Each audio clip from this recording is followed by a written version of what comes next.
चलिए आज पढ़ते हैं इम्परफेक्शंस या डिफेक्ट इन सॉलिड। सॉलिड के अंदर जो डिफेक्ट होते हैं उसका क्या मतलब होता है। मैंने आपको बताया था कि जो क्रिस्टलाइन सॉलिड्स होते हैं, क्रिस्टलाइन सॉलिड्स की क्या खास बात होती है कि क्रिस्टलाइन सॉलिड्स के जो पार्टिकल्स होते हैं वो particles are in regular arrangement. उनका अरेंजमेंट कैसा होता है? रेगुलर अरेंजमेंट होता है इस तरीके से। जैसे कि ये क्रिस्टलाइन सॉलिड का क्रिस्टल लैटिस है, तो अगर इसके पार्टिकल्स का एक सिमेट्रिकल अरेंजमेंट देखने को मिल रहा है तो ये क्रिस्टलाइन सॉलिड होते हैं। अब किसी भी रीज़न की वजह से ये जो रेगुलर अरेंजमेंट है वो इर्रेगुलर हो जाए, ठीक है, तो उसी को क्या बोला जाएगा? डिफेक्ट। डिफेक्ट का मतलब क्या हो गया? डिफेक्ट का मतलब हो गया कि any deviation from completely ordered arrangement of particles of crystalline solid। अगर क्रिस्टलाइन सॉलिड्स के जो पार्टिकल्स हैं उनका जो ऑर्डर्ड अरेंजमेंट है वो डिसऑर्डर्ड हो जाए किसी भी रीज़न की वजह से, तो उसी चीज़ को हम क्या बोलते हैं? डिफेक्ट बोलते हैं, ठीक है। अब डिफेक्ट को अगर मैं क्लासिफाई करूं तो डिफेक्ट्स दो तरीके के होते हैं। डिफेक्ट्स एक कहलाता है पॉइंट डिफेक्ट और एक कहलाता है लाइन डिफेक्ट, ठीक है। अब जो पॉइंट डिफेक्ट है वो तीन तरह के होते हैं। एक कहलाते हैं आपके स्टैचियोमेट्रिक डिफेक्ट्स, एक कहलाते हैं नॉन स्टैचियोमेट्रिक डिफेक्ट्स और एक कहलाते हैं इम्प्योरिटी डिफेक्ट्स, ठीक है। स्टैचियोमेट्रिक डिफेक्ट कई टाइप के होते हैं, जैसे कि हम कह देंगे vacancy defect, interstitial defects, Schottky defect, Frenkel defect, ठीक है। अब ये जो नॉन स्टैचियोमेट्रिक डिफेक्ट है ये दो तरीके के होते हैं। एक कहलाता है मेटल एक्सेस डिफेक्ट और एक कहलाता है मेटल डेफिशिएंसी डिफेक्ट, ठीक है।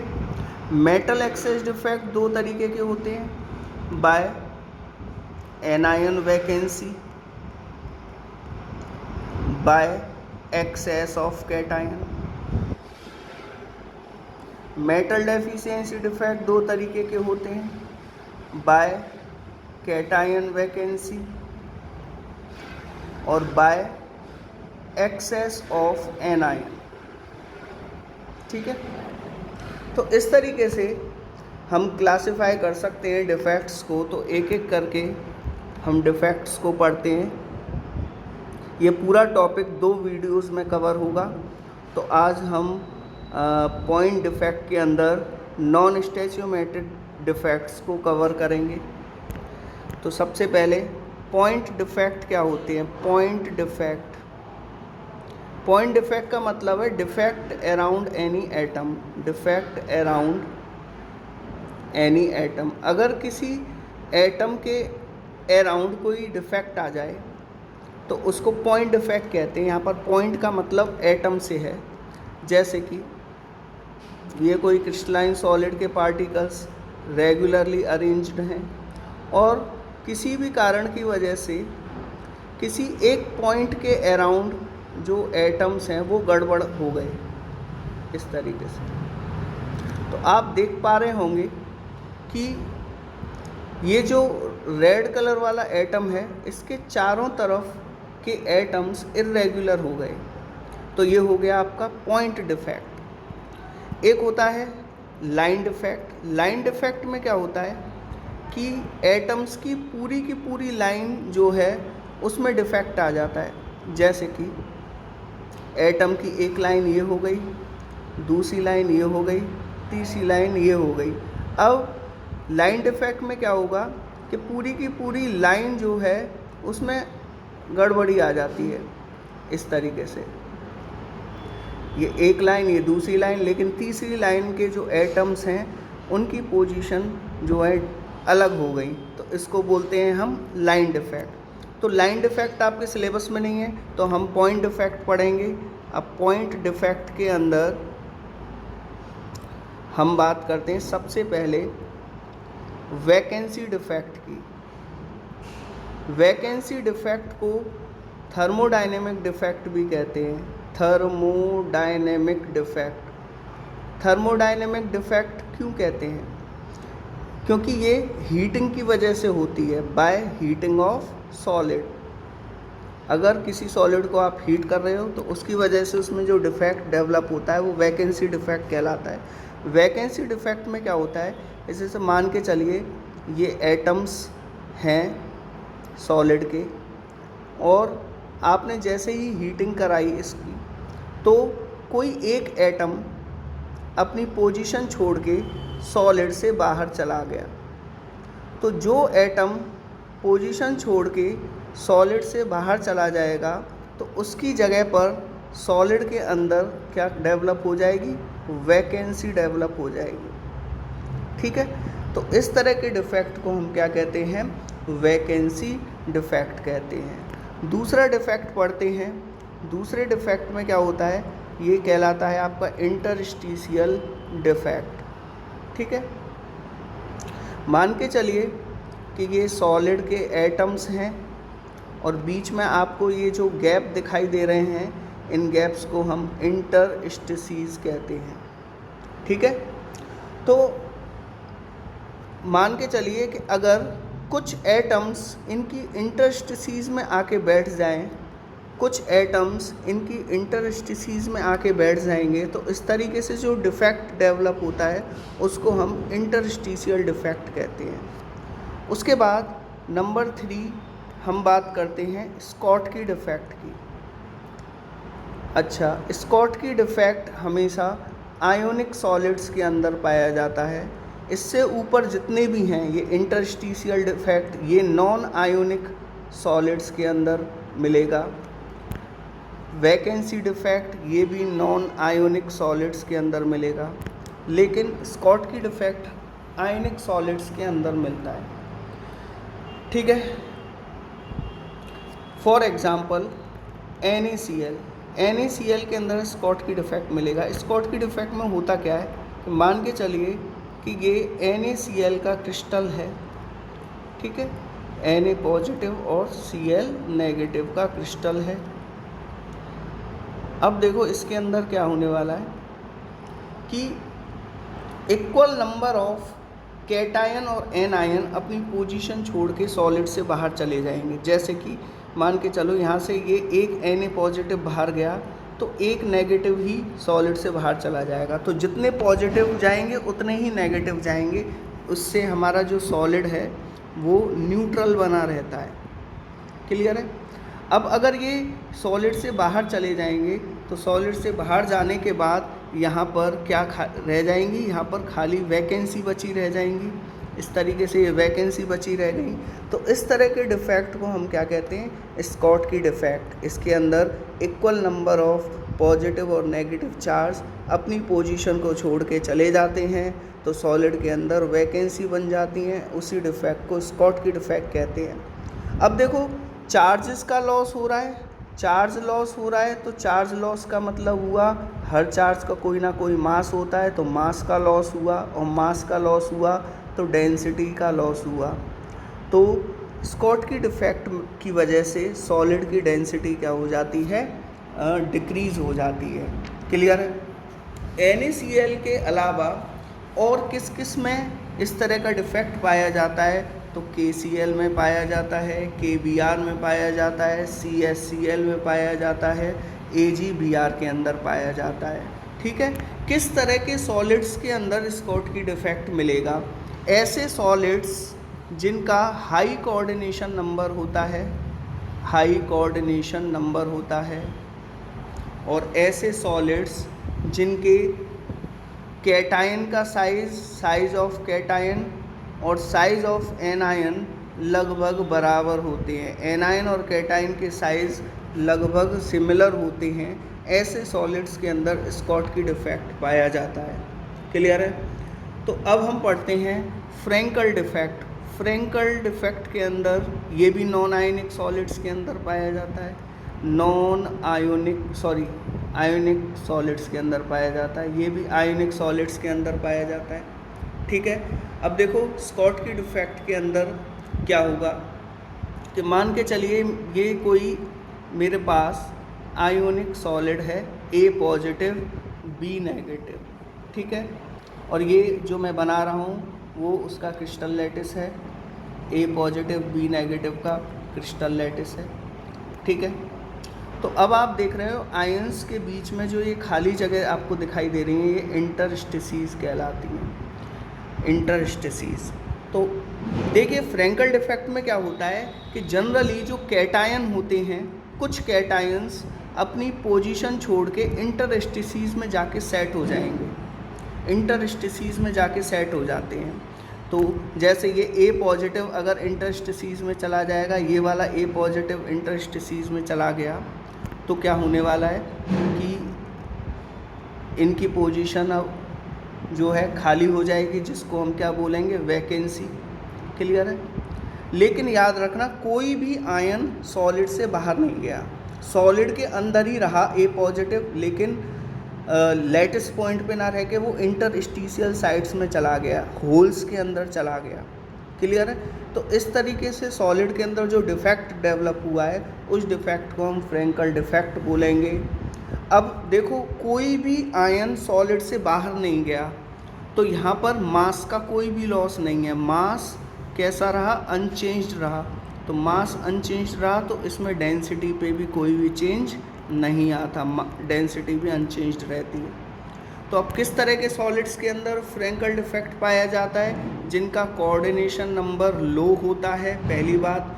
दूसरी बात, एनायन का साइज़ कैटायन से बड़ा होता है जिन सॉलिड्स के अंदर, जैसे कि AgCl, AgBr, AgI, ZnS, इन सब सॉलिड्स का कोऑर्डिनेशन नंबर लो होता है और एनायन का साइज़ कैटायन से बहुत बड़ा होता है।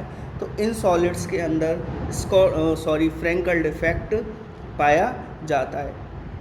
क्लियर है? एक चीज़ और ध्यान रखना, AgBr एक ऐसा सॉलिड है जिसके अंदर स्कॉटकी प्लस फ्रैंकल दोनों तरह के डिफेक्ट पाए जाते हैं। क्लियर है?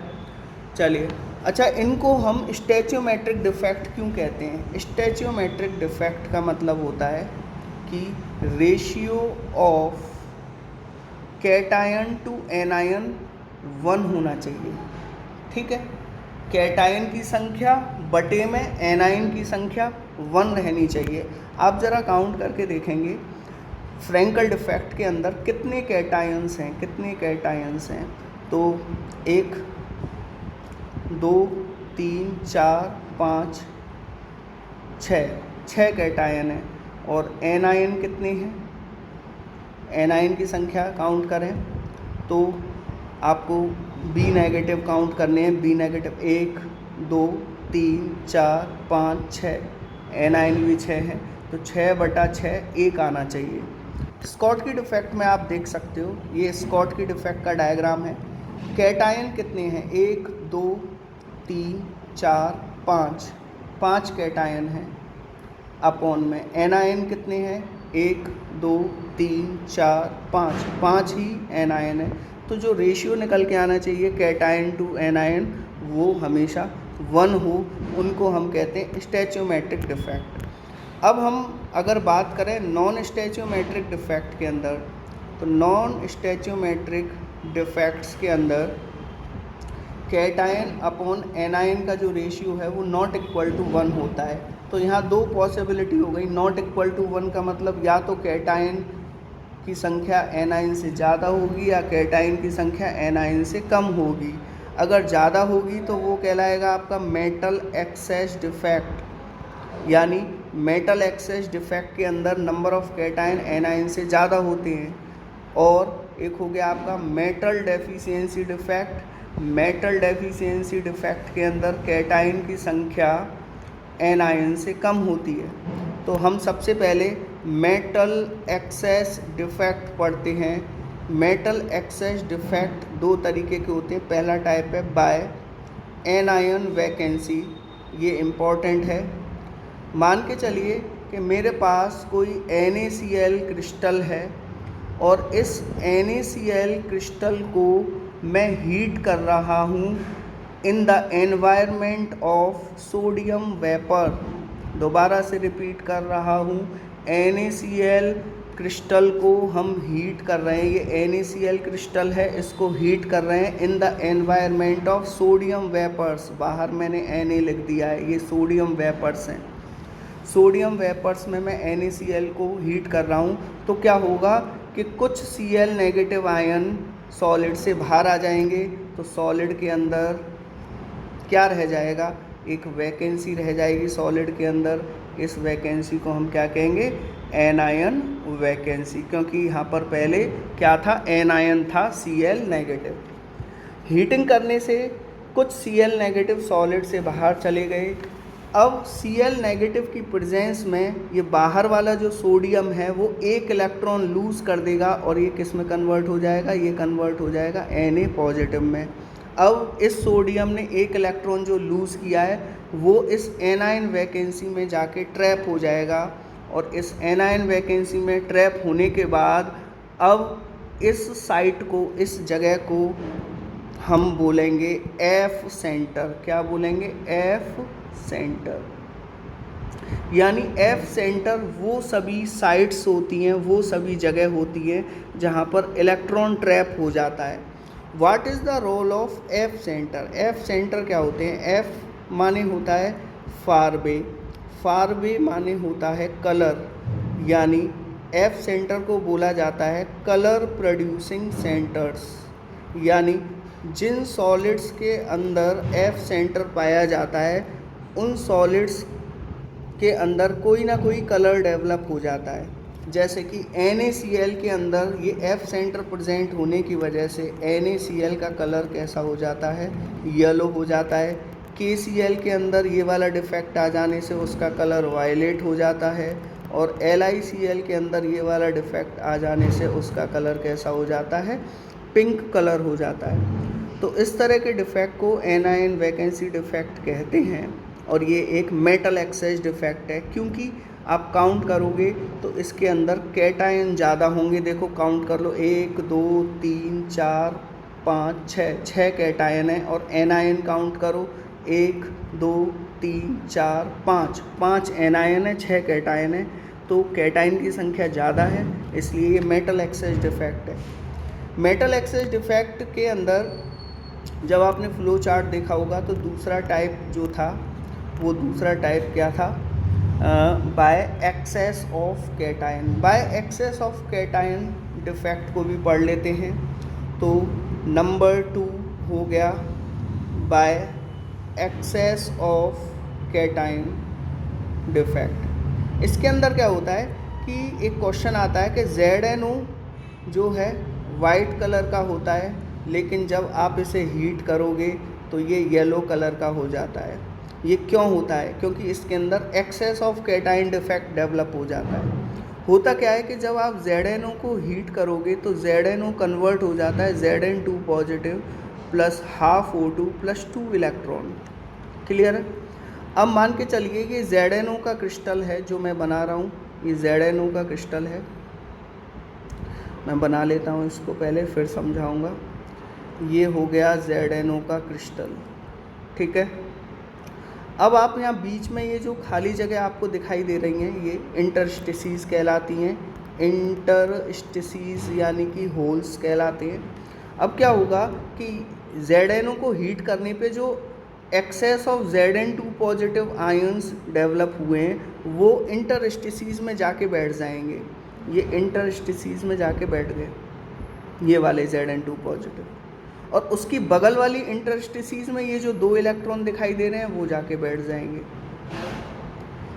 ठीक है। इस तरीके से सॉलिड के अंदर जो डिफेक्ट डेवलप हो गया वो कहलाएगा एक्सेस ऑफ कैटायन डिफेक्ट, और इसी डिफेक्ट के चलते ZNO का कलर वाइट से कैसा हो जाता है, येलो कलर हो जाता है।